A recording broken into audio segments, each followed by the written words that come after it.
Hello my dear student, I welcome to all of you in my new video series for those students who are studying in class 12th and having the subject information technology. So in this series we are going to discuss about the programming language as well as Java programming language. So without delay, let's start and understand what actually Java programming language is.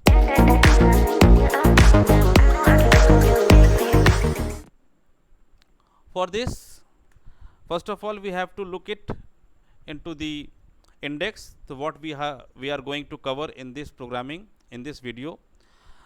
First of all, introduction. After that, computer program, compiler, introduction to Java, Java compilation, JVM, IDEs, and basic Java program.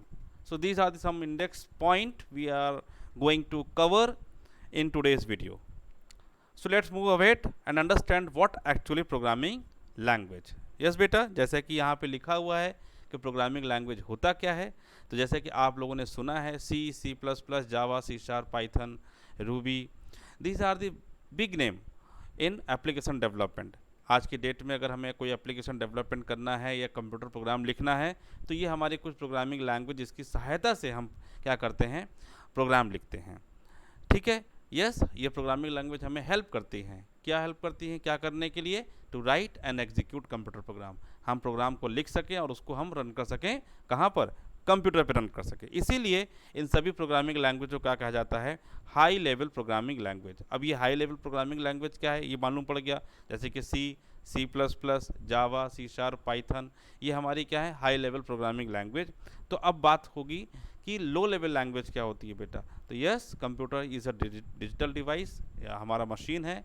It understand binary language, it is also known as low level, right. Zero ones, and understand computer understand only zero ones, and these zero ones known as low level language. So let understand the next topic that is called computer program. ठीक है. तो अभी तक हमने क्या सीखा? अभी हम लोग जाना क्या कि C plus plus, Java, Python हमारी प्रोग्रामिंग लैंग्वेज है जिसकी सहायता से हम क्या करते हैं, प्रोग्राम लिखते हैं. और प्रोग्राम किसके लिए लिखते हैं? कंप्यूटर के लिए. तो प्रोग्राम जो हम लिख रहे हैं उसको क्या कहते हैं? कंप्यूटर प्रोग्राम कहते हैं. तो कंप्यूटर प्रोग्राम है क्या? A computer program is a sequence of instruction given to the computer in order to accomplish a specific task. Yes, जैसे कंप्यूटर हमारा क्या एक मशीन है. ठीक है. जैसे कि कोई भी हमारा सीलिंग फैन हो गया, कोई डिजिटल डिवाइस हो गया, ठीक है, मोबाइल फ़ोन हो गया, ये सारे हमारे क्या मशीन की तरह काम करते हैं. ये हमसे इंस्ट्रक्शन लेते हैं और इस इंस्ट्रक्शन को क्या करते हैं, फॉलो करते हैं. ठीक उसी तरह से हमारा कंप्यूटर भी हमारा क्या है, एक मशीन है जो हमसे इंस्ट्रक्शन लेता है. और किस फॉर्म में? प्रोग्राम के फॉर्म में. और जिस प्रोग्राम को बनाने के लिए हम क्या यूज़ करते हैं? Programming language. अंडरस्टूड. तो कंप्यूटर प्रोग्राम है क्या? Is a sequence of instruction to the computer for specific task. यानी किसी काम को करने के लिए हम क्या करते हैं? प्रोग्राम बनाते हैं और उस प्रोग्राम को बनाने के लिए हम प्रोग्रामिंग लैंग्वेज का यूज़ करते हैं. ठीक है. The next thing is the instruction tell the computer what to do and how to do. यहाँ पर यही इंस्ट्रक्शन क्या कहता है कंप्यूटर को कि आपको करना क्या है और कैसे करना है. These are the program contents. Let's move the next slide and understand the compiler. अब हमें पता चल गया, क्या पता चला कि हमारा जो कंप्यूटर प्रोग्राम है वो एक हाई लेवल प्रोग्रामिंग लैंग्वेज से लिखा जाता है. ठीक है. जैसे कि C plus plus, Java, Python, Ruby, ये हमारी हाई लेवल प्रोग्रामिंग लैंग्वेज है. And computer understand low level language, that is binary language. So अब व्हाट इज़ द यूज़ या what is the need of learning high level programming languages. So इसके लिए हमारे पास एक दूसरा सॉफ्टवेयर है, या हम इसको कह सकते हैं एक प्रोग्राम है जो हमारे high level programming source code को लो लेवल लैंग्वेज में कन्वर्ट करता है, जिससे हमारा कंप्यूटर उसको समझ सकता है. ठीक है. However, as you already aware, a computer only understand its own language called machine language, जिसको हम 01 कहते हैं. हमें पता ही है क्योंकि हमारा कंप्यूटर क्या है, एक मशीन है. Therefore a compiler is needed to translate high level program code into machine level code that will be understood by the computer. इसका मतलब सिंपल सा यह हुआ कि कंप्यूटर को क्या चाहिए, हाई लेवल प्रोग्रामिंग कोड को लो लेवल में कन्वर्ट करने के लिए एक और प्रोग्राम चाहिए जिसका नाम है कंपाइलर, जो करता क्या है, सोर्स कोड, जो हाई लेवल सोर्स कोड को कन्वर्ट कर देता है किसमें, लो लेवल में, ताकि कंप्यूटर को समझ सके और उस पर अकॉर्डिंग टू डैट काम कर सके. नाउ तो ये अभी तक हमने बात कर ली किसकी, कि भाई प्रोग्रामिंग लैंग्वेज क्या होती हैं, प्रोग्राम क्या होता है, कंपाइलर क्या होता है। अब हम बात करने जा रहे हैं जावा की। तो जावा क्या है, कि जैसे कि आपको पता है कि जावा is very popular high level programming language nowadays. आज की डेट में जावा बहुत एक हाई लेवल प्रोग्रामिंग लैंग्वेज है और हर जगह यूज़ होने वाली लैंग्वेज है। ठीक है। So it has been used widely to create various type of application. बहुत सारे एप्लीकेशन आज जावा प्रोग्रामिंग लैंग्वेज में बनाए जा रहे हैं, इसके पहले बने भी जा चुके हैं। और वो कौन कौन से एप्लीकेशन है बेटा, जैसे कि हमारा है डेटाबेस एप्लीकेशन हो गया, ठीक है, डेस्कटॉप एप्लीकेशन हो गया, वेब बेस्ड एप्लीकेशन हो गया, गेम एप्लीकेशन हो गया। ये बहुत सारे एप्लीकेशन जिसका हम लोग प्रयोग हम लोग किसमें करते हैं, जावा डेवलपमेंट में करते हैं। ठीक है, एप्लीकेशन डेवलपमेंट में हम लोग करते हैं। तो जावा आज की डेट में क्या एक बहुत हाई लेवल प्रोग्रामिंग लैंग्वेज जिसका प्रयोग हम लोग किस में कर रहे हैं, प्रोग्राम एप्लीकेशन डेवलपमेंट में कर रहे हैं। ठीक है, अभी इसके आगे और आगे चलते हैं। अब समझते हैं कि एक्चुअल में जावा कंपाइलेशन कैसे होता है। Java compiler instead of translating Java source code to machine language code translate into byte Java byte code. अब यहाँ पे बहुत अच्छी बात यहाँ पे बताने वाला हूँ कि जो जावा कंपाइलर है वो करता क्या है। जावा कंपाइलर हमारे जावा सोर्स कोड को लेता है और उसको कन्वर्ट कर देता है किसमें, एक दूसरे कोड में, और उस कोड का नाम होता है जावा बाइट कोड। अब इसका यूज़ क्या है, ठीक है, इसका यूज़ ये है कि इस तरह से जावा एप्लीकेशन हमारा प्लेटफॉर्म इंडिपेंडेंट बन जाता है। यानी वो किसी स्पेसिफिक प्लेटफॉर्म के लिए क्रिएट नहीं होता, वो हर किसी प्लेटफॉर्म का मतलब यहाँ पे हर एक ऑपरेटिंग सिस्टम के लिए। यानी अगर आपने कोई जावा का एप्लीकेशन क्रिएट किया है, बनाया है, तो वो जावा का एप्लीकेशन आपके विंडोज़ ऑपरेटिंग सिस्टम, वो आपके लिनक्स ऑपरेटिंग सिस्टम, वो आपके मैक ऑपरेटिंग सिस्टम, सभी पर वो रन कर सकता है। क्यों रन कर सकता है, क्योंकि Java compiler directly Java source code को मशीन कोड में कन्वर्ट नहीं करता। Instead of converting machine code it convert into the byte code, जिसको हम लोग इंटरमीडिएट कोड भी कहते हैं। This is a very highly optimize set of instruction and that is known as class file, जिसको और क्या कहा जाता है, क्लास फाइल कहा जाता है। जिस फाइल का जो एक्सटेंशन होता है वो होता है डॉट क्लास। सो बेटा जो मैं यहाँ बता रहा हूँ हर एक पॉइंट बहुत ही इंपॉर्टेंट है आपके एग्ज़ाम के पॉइंट ऑफ व्यू से। इसी वजह से मैंने ये पीपीटी प्रिपेयर किया है, जिससे आपको किसी प्रकार की प्रॉब्लम ना हो। This process makes a Java language platform independent. ठीक है, that is why nowadays Java is used by different companies. So यहाँ पे एक छोटा सा डेमो आप देख सकते हैं। यहाँ पे इस इमेज के थ्रू मैं आपको बताने जा रहा हूँ कि जावा के कोड कैसे कंपाइल होते हैं और कैसे एग्जीक्यूट होते हैं।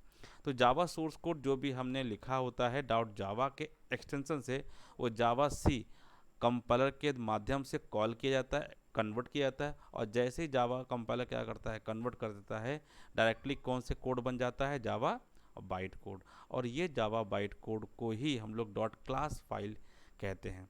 ठीक है, याद रहेगा, जावा जो सोर्स कोड है उसको कन्वर्ट कौन करता है, जावा कंपाइलर, और जावा कंपाइलर का नाम क्या है, जावा सी। जावा सी क्या करता है, जावा सोर्स कोड को कन्वर्ट कर देता है किसमें, जावा बाइट कोड में, और जिस कोड का फाइल एक्सटेंशन होता है डॉट क्लास। अब याद रखेंगे बेटा, अब हमको पता चल गया कि भाई जावा हमारा एक प्लेटफॉर्म इंडिपेंडेंट है। कैसे, क्योंकि जावा डायरेक्टली हमारा मशीन लैंग्वेज क्रिएट नहीं करता, वो एक हमारा बाइट कोड क्रिएट करता है, और ये बाइट कोड किसी भी मशीन पे रन कर सकता है। लेकिन रन करने से पहले होना क्या चाहिए उस मशीन पर, एक ऐसा कंपाइलर जो उस बाइट कोड को अंडरस्टैंड कर सके। तो हम देख लेते हैं, उस कंपाइलर को कहते हैं जावा वर्चुअल मशीन। अगर इसका मतलब ये हुआ, अगर OS X लिनक्स विंडोज़ के पास किसी प्रकार का कंपाइलर है जिसका नाम जावा वर्चुअल मशीन है, तो जावा का एप्लीकेशन ईजिली उस मशीन पर रन कर जाएगा। ठीक है बेटा, तो JVM यानी जावा वर्चुअल मशीन एक क्या है, जावा का कंपाइलर है, या जो कि एक एनवायरनमेंट क्रिएट करता है ऑपरेटिंग सिस्टम के ऊपर, जिससे कि जावा एप्लीकेशन ईजिली उन ऑपरेटिंग सिस्टम पे आसानी से रन कर जाता है। ठीक है, आगे चलते हैं, जावा इंटीग्रेटेड डेवलपमेंट एनवायरनमेंट। अब अगर हमें जावा का कोई प्रोग्राम लिखना है तो हमें क्या चाहिए, ऐसा एडिटर जहाँ पे हम कोड लिख सकें, ऐसा मैकेनिज़्म जहाँ पे हम उसको कंपाइल कर सकें, फिर उस कंपाइल करने के बाद जो आउटपुट है उसको हम देख सकें। ठीक है। तो इसलिए आज की डेट में बहुत सारे हमारे पास जावा डेवलपमेंट इन्वायरमेंट हैं, जिसको हम लोग कहते हैं जावा इंटीग्रेटेड डेवलपमेंट, जिसको हम लोग बोलते हैं IDES, यानी आईडीज। ठीक है। जैसे कि आज की डेट में जावा नेटबीन्स आईडी हमारे पास है, ब्लूजे है, इक्लिप्स है, इंटेलिजेंट आइडियल, ये हमारे हमारे क्या है बेटा, आईडीज़ हैं जो हेल्प करते हैं क्या करने के लिए, हमको जावा एप्लीकेशन लिखने के लिए, जावा कोड लिखने के लिए, जावा प्रोग्राम लिखने के लिए। और ये और हेल्प क्या करते हैं, इस कोड को कंपाइल करने के लिए हमें हेल्प करते हैं, इस कोड का आउटपुट देखने के लिए हमें हेल्प करते हैं, और साथ ही साथ डिप्लॉयमेंट, इसको कहते हैं इंस्टॉलेशन। तो ये तो हमने बात कर ली जावा इंटीग्रेटेड डेवलपमेंट एनवायरनमेंट की, जिसको बोलते हैं IDE। ठीक है।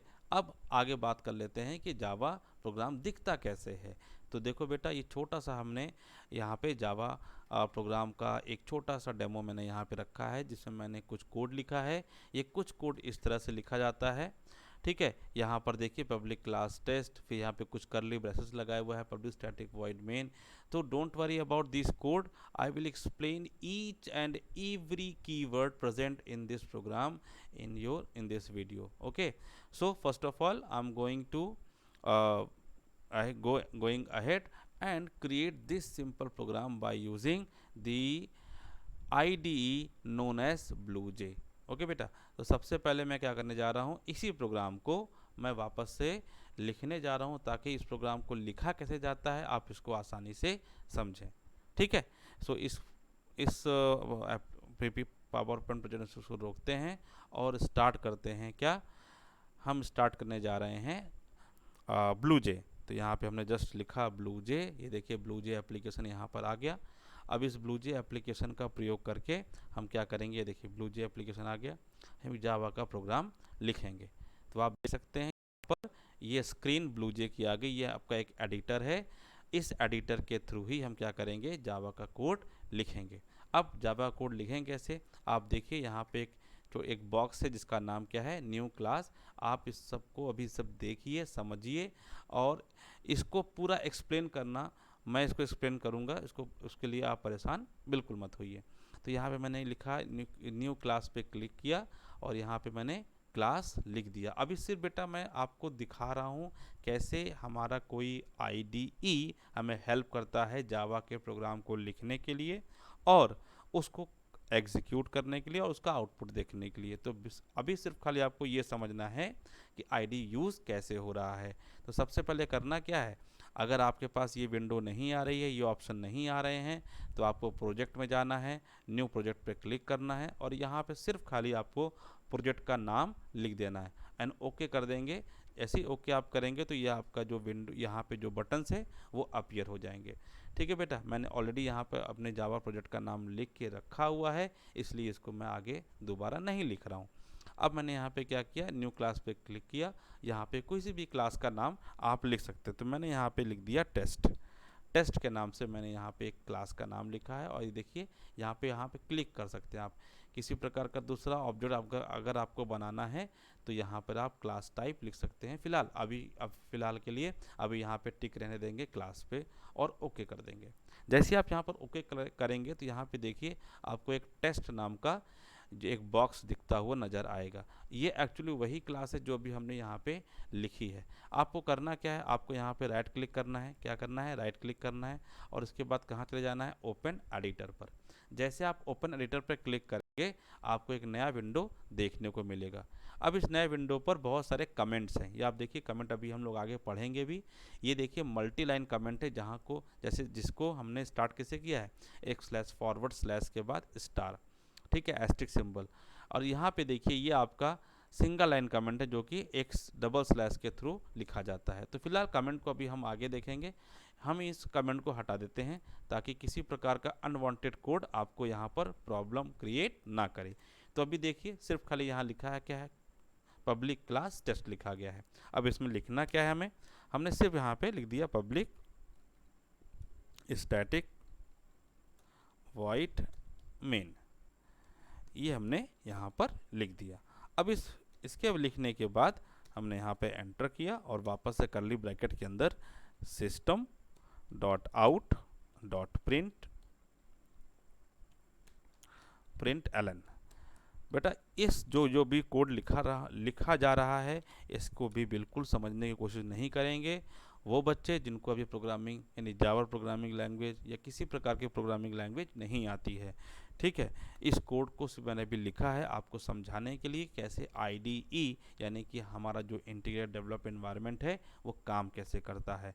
फिर मैं इसको सिखाऊंगा। ये सारे हर एक यहाँ पे जो भी कीवर्ड्स लिखे गए हैं इन सब के बारे में धीरे धीरे आपको एक्सप्लेन करूँगा। फिलहाल अभी के लिए मैंने क्या किया, system.out.println लिखा और यहाँ पर लिख दिया हेलो स्टूडेंट। यहाँ पर बस एक चीज़ आपको ध्यान रखनी है, क्या कि अगर कुछ भी आपको डिस्प्ले करना है कमांड प्रॉम्प्ट पर या आउटपुट दिखना है तो आपको system.out.println ये याद रखना है। किसी भी चीज़ को प्रिंट कराना है यानी क्या, अगर आपको कोई टेक्स्ट प्रिंट करानी है, अगर आपको कोई वेरिएबल्स के नाम या वेरिएबल को प्रिंट कराना है तो आप यहाँ पर system.out.println का यूज़ करेंगे जिसके थ्रू आप वैल्यू को प्रिंट करा सकते हैं। अब हमने किया इसको सेव करने के बाद आपको कुछ नहीं करना, यहाँ मिनिमाइज़ करके इस बॉक्स पे वापस से आ जाना है। कहाँ पे देखो हमने इसको मिनिमाइज़ किया, ठीक है, यहाँ पे इसको मिनिमाइज़ किया। मिनिमाइज़ करने के बाद इस बॉक्स से वापस आए, राइट क्लिक किया और कंपाइल। देखिए कंपाइल वापस से यहाँ पर आ गया।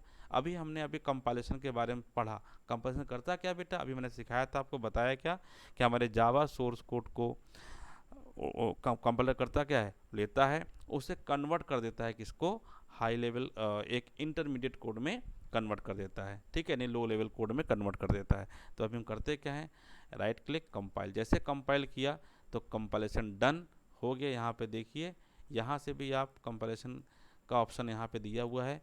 यहाँ पे class compiled no syntax error, इसका मतलब क्या, इसके अंदर किसी प्रकार का कोई एरर नहीं है। ठीक है, आपने यहाँ पे कुछ भी चेंजेस की, सपोज मैंने सेमीकोलन हटाकर वापस सेमीकोलन लगाया और देखिए यहाँ से वापस से कंपाइल किया तो कंपाइल्ड नो सिंटैक्स एरर। ये सेमीकोलन क्या है, ये मेन मेथड क्या है, स्टैटिक क्या है, क्लास क्या, पब्लिक क्या, ये सब के बारे में आपको एक्सप्लेन करूँगा। तो अभी इसके लिए चिंता करने की ज़रूरत बिल्कुल भी नहीं है। कंपाइल करने के बाद हम इस विंडो को मिनिमाइज़ करेंगे और जो बॉक्स वाला विंडो था हमारा, इस पर राइट क्लिक करके हम कॉल करेंगे वॉइड मेन। ये वही वॉइड मेन है जिसको हमने यहाँ पर अभी लिखा है बेटा। ये जो हमने यहाँ पे लिखा है इसी को हम बुला रहे हैं, हम कॉल कर रहे हैं कि वॉइड मेन को कॉल कर रहे हैं। और वॉइड मेन करेगा क्या, इस स्टेटमेंट को एग्जीक्यूट कर देगा और प्रिंट करा देगा। देखो कैसे करता है, राइट क्लिक किया एंड वॉइड मेन को कॉल किया। तो जैसे वॉइड मेन को कॉल किया देखो क्या आया, hello student.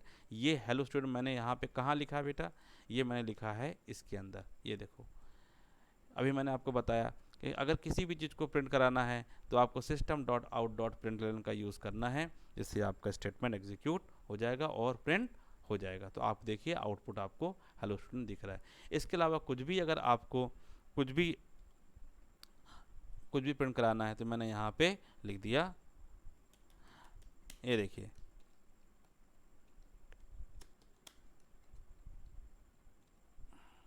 India is great. Hello student की जगह मैंने क्या किया, यहाँ पे चेंजेस किए, कंपाइल किया एंड वापस से रन किया। रन करने के लिए आप वापस से क्या कर सकते हैं, यहाँ पे जाइए, वॉइड मेन को वापस से कॉल करिए, इंडिया इज़ ग्रेट लिख के आया। तो यहाँ पर चीज़ें आपको समझ में आ गई होंगी। कुछ भी अगर आपको प्रिंट कराना है जावा के अंदर, कुछ भी अगर आपको प्रिंट कराना है तो system.out.println कर्ली ब्रैकेट के अंदर आपको कुछ भी चीज़ें लिख देनी है और वो एज इट इज़ प्रिंट हो जाएगा। ठीक है, फिलहाल के लिए अभी मैंने ये कोड लिखा है बताया। इसके आगे का जो वीडियो है वो हम लोग नेक्स्ट सीरीज़ में यानी नेक्स्ट वीडियो में हम देखेंगे। और जितना मैंने अभी आपको बताया है इस पावर पॉइंट के माध्यम से, तो इसका आप एक नोट्स बनाइए और इस नोट्स को आप अपने साथ रखिए, जिससे आपको फ्यूचर में किसी प्रकार की परेशानी का सामना ना करना पड़े। Thank you for watching this video. I hope you understand, you like my video. If you like to do subscribe my channel, and for latest update press the like button, comment and share with your friends. Thank you student.